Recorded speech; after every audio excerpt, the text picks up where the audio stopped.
তো নমস্কার সবাইকে, একটা নতুন ভিডিওতে স্বাগত জানাই। এখন থেকে আমরা একটা নতুন সিরিজ তৈরি করলাম, ঠিক আছে? ডেইলি কারেন্ট অ্যাফেয়ার্সের একটা সমস্যা, আর Tripura forester and forest guard এক্সামের জন্য খুবই ইম্পর্টেন্ট কারেন্ট অ্যাফেয়ার আমরা সবাই জানি। তো আমি এখন থেকে কি করব, প্রত্যেক দিন বিকেলবেলা 5টা মোস্ট ইম্পর্টেন্ট একদিনের যে কারেন্ট অ্যাফেয়ার থাকে, সারাদিনের কারেন্ট অ্যাফেয়ার 5টা মোস্ট ইম্পর্টেন্ট এমসিকিউ যেটা আমাদের ফরেস্ট গার্ড এক্সামের জন্য গুরুত্বপূর্ণ, সেইগুলোই আমরা আপলোড করব। তাতে অনেকটাই সমস্যার দূর হয়ে যাবে। তো চ্যানেলটাকে সাবস্ক্রাইব করবে রাখেন, আর নজর রাখবেন প্রতিদিন। এটা তো আসবেই, সাথে আমি ফরেস্টের এক্সামের রিলেটেড সব কিছু আপনাদেরকে দিয়ে দিচ্ছি। টেলিগ্রাম চ্যানেলে ফলো করে নেবেন, ঠিক আছে? চলো আজকে ফার্স্ট কোয়েশ্চেনটা দেখে নিই। সম্প্রতি চালু আপনাদের প্রথম কোয়েশ্চনটা হলো, সম্প্রতি চালু হওয়া স্বদেশি সূর্যাস্ত্র রকেট সিস্টেমটি কোন কোম্পানি তৈরি করেছে? খুবই নিউজে ছিল, খুবই একটা ইম্পর্টেন্ট। অপশনগুলোর মধ্যে দেখুন এনআইবি লিমিটেডটা হলো ইম্পর্টেন্ট এবং এটা কারেক্ট আনসার এটার জন্য। তো আপনি এটাকে অবশ্যই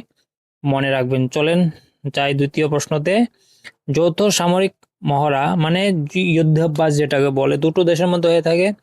দাস্ত এলাইকে 2026 ভারত কোন দেশের সাথে অনুষ্ঠিত করে? অনেকগুলো দেশে, কাজাকিস্তান, উজবেকিস্তান, ইউএই, মিশর। কারেক্ট আনসারটা হলো উজবেকিস্তান। অবশ্যই মনে রাখবেন ভারত আর উজবেকিস্তান মিলে কোন যুদ্ধাভ্যাসটা করেছেন? দাস্ত এলাইকে, এটা ঠিক আছে।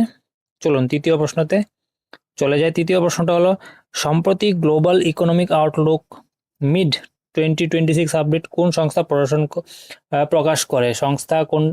এখানে অনেকগুলো আছে, তার মধ্যে কারেক্ট হলো আইএমএফ, ইন্টারন্যাশনাল মনিটারি ফান্ড। অবশ্যই এই সংস্থাগুলির আপনার ডিটেল জানতে হবে। আপনার এগুলি কোন ইয়ারে আপনার স্থাপিত হয়েছে, এখন হেড কে, তো এই ব্যাপারে এগুলি জানা রাখতে হবে, কারণ এগুলি থেকেও জিকে তে এমসিকিউ আসতে পারে। আরেকটা জিনিস বলে দিই, এই যে সিরিজটা শুরু করলাম, এটা কি আপনারা বাংলাতে চাইছেন না ইংলিশে? এটা কমেন্ট করে অবশ্যই জানাবেন। চলুন আজকের চতুর্থ প্রশ্ন চলে যাচ্ছি। চতুর্থ প্রশ্নটা হলো, সম্প্রতি রাজ্যসভা উপসভাপতি হিসেবে কে পুনর্নির্বাচিত হয়েছেন?